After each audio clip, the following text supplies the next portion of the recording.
నమస్తే, welcome to దూత digital special focus. యావత్ భారత్ రామనామం జపిస్తోంది. ప్రపంచంలోనే మూడో అతిపెద్ద హిందూ ఆలయమైన రామమందిర ప్రారంభోత్సవం ఈ నెల 22న జరగనున్న వేళ ఆ భవ్య రాముడి గుడి గురించి తెలుసుకోవాలని ప్రతి హిందూ హృదయం ఆరాటపడుతోంది. భారతీయ సంస్కృతి వారసత్వాలకు నిలువెత్తు రూపమైన జగదభిరాముడి జన్మస్థలం అయోధ్యపురి విశిష్టతలు, రామమందిర నిర్మాణానికి అయిన ఖర్చుల వివరాల గురించి ఇప్పుడు తెలుసుకుందాం. అయోధ్య రామ మందిరాన్ని మొత్తం 3 దశల్లో నిర్మిస్తున్నారు. రామాలయ నిర్మాణానికి మొత్తం 1800 కోట్ల రూపాయల వరకు ఖర్చవుతుందని అంచనా. ఇటీవలి కాలంలో ఇంత పెద్ద మొత్తంలో ఖర్చు చేసిన నిర్మాణం కూడా ఇదే. గుజరాత్లో స్టాచ్యూ ఆఫ్ యూనిటీ నిర్మాణానికి 2989 కోట్ల రూపాయలు ఖర్చు చేయగా, కొత్త పార్లమెంట్ భవనాన్ని 836 కోట్ల రూపాయల వ్యయంతో నిర్మించారు. దీంతో అత్యధికంగా ఖర్చు చేస్తున్న రెండో కట్టడంగా అయోధ్య భవ్య రామ మందిరం నిలిచింది. దేశంలోనే అత్యంత ఖరీదైన మందిరాల్లో ఒకటైన అయోధ్య రామ మందిరాన్ని ఇండియన్ ఇన్స్టిట్యూట్ ఆఫ్ టెక్నాలజీ సాంకేతిక సాయంతో ఎల్ఐటి, టాటా కన్సల్టింగ్ ఇంజనీర్ సంస్థలు నిర్మిస్తున్నాయి. 70 ఎకరాల్లో విస్తరించి ఉన్న రామాలయ సముదాయంలో ప్రధాన ఆలయం సుమారు 3 ఎకరాల్లో 161 అడుగుల ఎత్తులో ఉంది. 3 అంతస్తుల్లో 12 ద్వారాలతో రామమందిరాన్ని నిర్మిస్తున్నారు. రామమందిర నిర్మాణం కోసం శ్రీరామ జన్మభూమి తీర్థక్షేత్ర ట్రస్ట్ సుమారు 3500 కోట్ల రూపాయల విరాళాలు సేకరించింది. ఉత్తరప్రదేశ్ ముఖ్యమంత్రి యోగి ఆదిత్యనాథ్ 11 లక్షల రూపాయలు, మాజీ రాష్ట్రపతి రామ్నాథ్ కోవింద్ 5 లక్షల రూపాయలు వ్యక్తిగతంగా విరాళం అందించారు.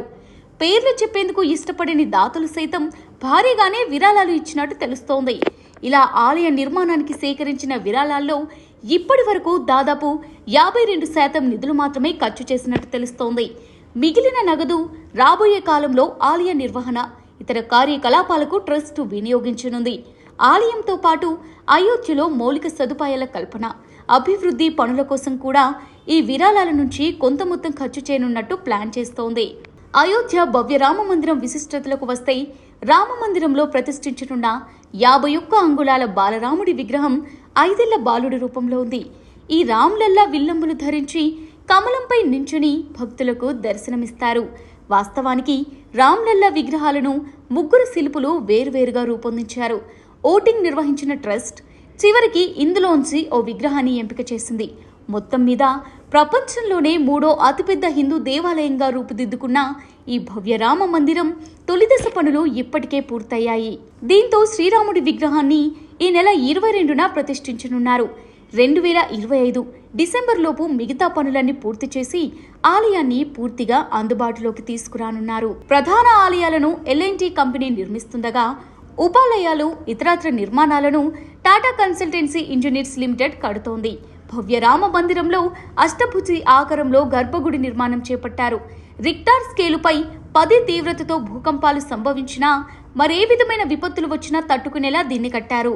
దాదాపు 2500 ఏళ్ల పాటు ఆలయం వాటిని తట్టుకునేలా డిజైన్ చేశారు. అంతేకాదు, ఆధ్యాత్మికత ఉట్టిపడేలా నిర్మాణం చేశారు.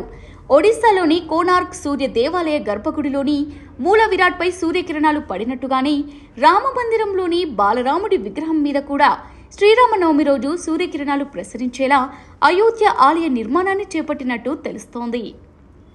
రామమందిర నిర్మాణంలో నేల, గోడలు, మెట్లు, పైకప్పు ఇలా అంతటా రాతినే వినియోగించారు.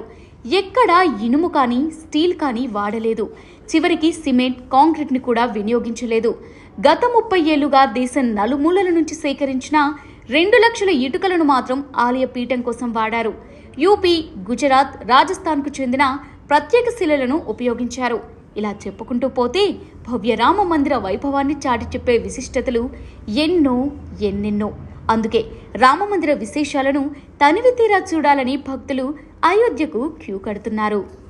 ఇది ఇవాల్టి స్పెషల్ ఫోకస్. మరో స్పెషల్ ఫోకస్తో మళ్ళీ కలుద్దాం. కీప్ వాచింగ్ దూత డిజిటల్.